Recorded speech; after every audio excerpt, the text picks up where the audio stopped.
জগন্নাথ দেবের রথযাত্রাতে আমার বাবা প্রতিবারই জগন্নাথ দেবের প্রিয় মিষ্টি খাজা বানায়, যেটা দোকানের খাজাকেও হার মানায়।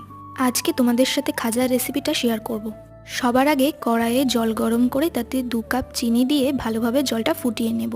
তারপর নামানোর সময় 2 থেকে 3টা এলাচ থেতো করে দিয়ে দেব। অন্যদিকে একটি পাত্রে পরিমাণ মতো ময়দা নিয়ে তাতে লবণ, সাদা তেল দিয়ে ভালোভাবে ময়াম দিয়ে দেব। তারপর 20 মিনিট মতো এটাকে ঢেকে রেখে দেবো। 20 মিনিট পর আমরা কিছুটা আটা নিয়ে পাতলা করে বেলে নেব। বেলা হয়ে গেলে তাতে সাদা তেল বা ঘি পুরোটাতে মাখিয়ে নিতে হবে। তারপর উপর থেকে শুকনো আটা ছড়িয়ে নিয়ে এইরকমভাবে ভাঁজ করে নেবেন। তারপর চাকুর সাহায্যে এইভাবে ছোট ছোট করে কেটে নিন।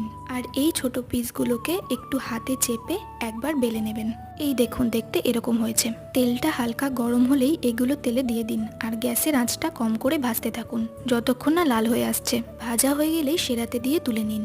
ব্যাস রেডি আমাদের জগন্নাথ দেবের প্রিয় মিষ্টি।